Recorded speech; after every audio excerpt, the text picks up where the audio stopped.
પર પ્રતિષ્ઠા થઈ કે આ વ્યક્તિ સાચો છે, સારો છે, ખાનદાન છે અને કોઈ જાતનું કપટ નથી, લોકોને તમારી સાથે ધંધો કરવો ગમશે.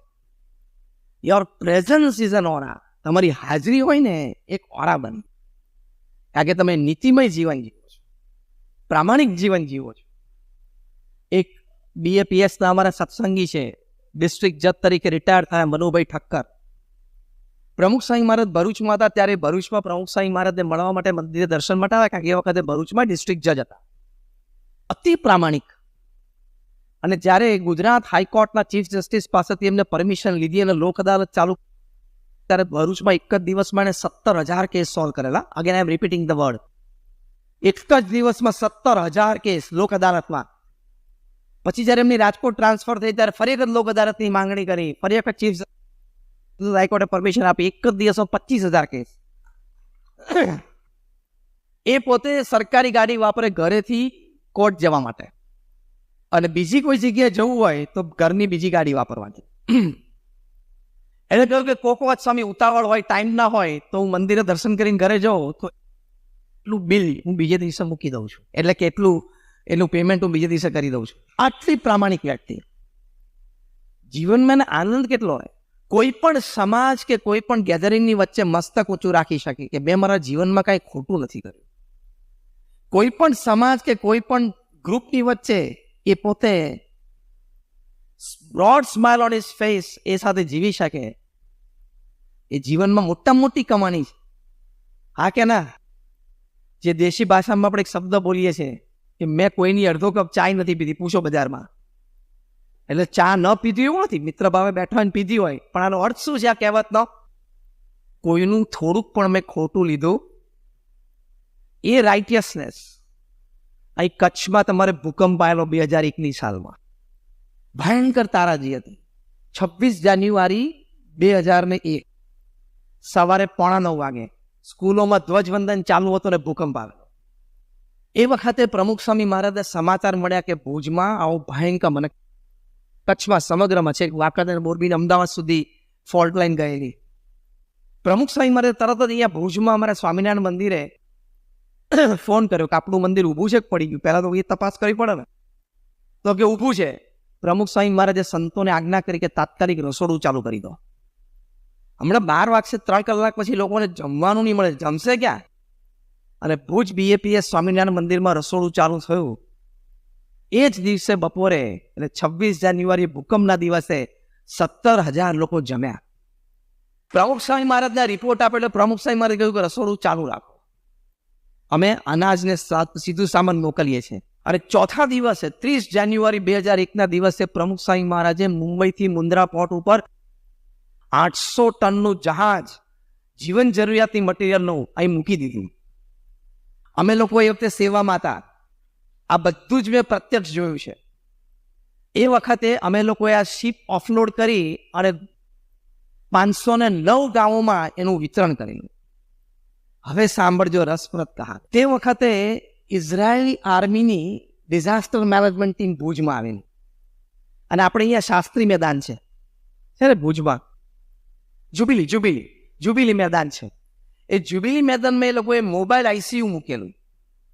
તે દિવસે અમે કોઈએ મોબાઈલ ICU જોયેલું નહીં, તો અમે બધા જોવા ગયેલા આજથી 20-22 વર્ષ પહેલા. અને હાઈટેક હતું. 167 જણાની ટીમ ઇઝરાયલ ડિઝાસ્ટર મેનેજમેન્ટની આવેલી.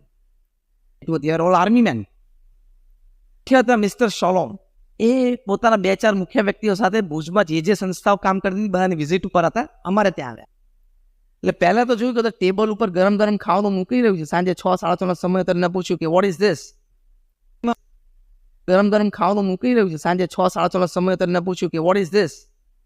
મેં જ એમને ગાઈડ કરેલા. અમે સંતો એમને કહ્યું કે આ હોટ મીલ્સ છે, ફ્રેશ મીલ્સ છે. તમે ધારીને અમારી આંખ સામે જોઈ રહ્યા કે you are giving fresh and hot meals? તમે આમ ફ્રેશ અને ગરમ ગરમ ભોજન આવી પરિસ્થિતિમાં આપો છો? હા, મારા ગુરુની આજ્ઞા છે ને અમારા સ્વયંસેવકો સેવા કરે છે. અમારા ઘણા સ્વયંસેવક એવા છે કે જેના ઘર હજી દટાયેલા છે અને અંદર એના સ્વજનો નો મૃતદેહ છે, પણ એ સેવામાં અત્યારે જોડાઈ ગયા છે, કારણ કે ગુરુની આજ્ઞા છે. માણસના જીવનમાં રાઇટિયસનેસ હોય ને, કેવું કામ કરી છે. ગાંધીજીના જીવનમાં રાઇટિયસનેસ હતી, તેમના એક આહવાન ઉપર 1942માં હિંદ છોડો લોકો જેલો ભરી દીધી. માણસ બ્રાન્ડેડ હોવા જોઈએ ને. પછી મિસ્ટર શોલમે એમને પૂછ્યું તમે શું બીજું કરો, એટલે અમે પેલી રિલીફ કિટ બતાવી.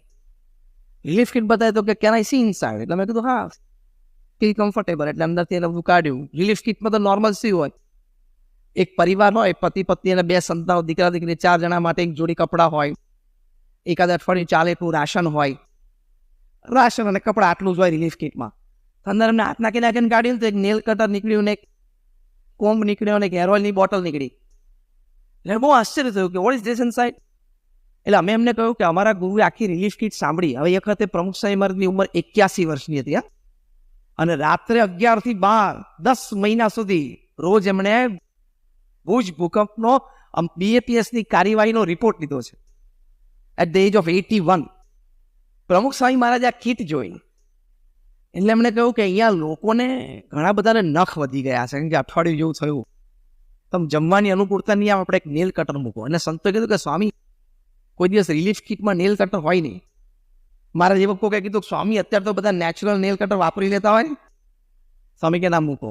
પછી પ્રમુખ સાહેબ મહારાજ કે એક કાસ્કો મૂકો, કે લોકોને વાળ ઓળે ને તો જરા ફ્રેશ થાય, ને એક તેલની સીસી મૂકો, લોકો હેર ઓઇલ નાખે ને જરા ઓળે ને તો ફ્રેશ લાગે, કે ના વધવાનું કંઈ હતું નહીં, કારણ કે સખત ભૂકંપ હતો એટલે બધું ડ્રેનેજ સિસ્ટમ ને બધું પાઇપ ને બધું ઉખડીને બહાર જતું રહેલું.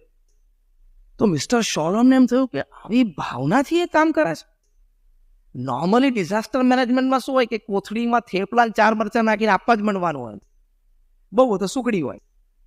અને 8 આઈટમની ડીશ ભરાવી સવાર બપોર સાંજ થઈને 10 મહિના સુધી BAPS ભુજ મંદિરમાં 65 થી 85,000 લોકો જમતા હતા પર ડે. હા, તો મિસ્ટર શોલમ કીધું કે આ બધા વિચારો કોના હતા? એટલે મેં કહ્યું અમારા ગુરુ પ્રમુખ સ્વામી મહારાજના. Can I see his picture?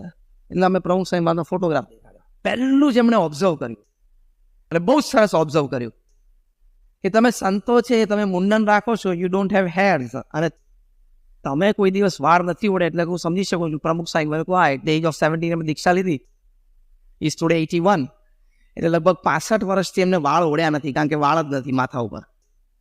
ત્યારે મિસ્ટર શોલમ બોલ્યા કે જે વ્યક્તિએ 65 વર્ષથી વાળ નથી ઓળ્યા એ વ્યક્તિને કોકને કાસ્કો આપવો અને માથામાં નાખવાનું તેલ આપવું, એ વિચાર આપવો, એ હૃદયથી આ જીવન મૂલ્ય છે, રાઇટિયસનેસ.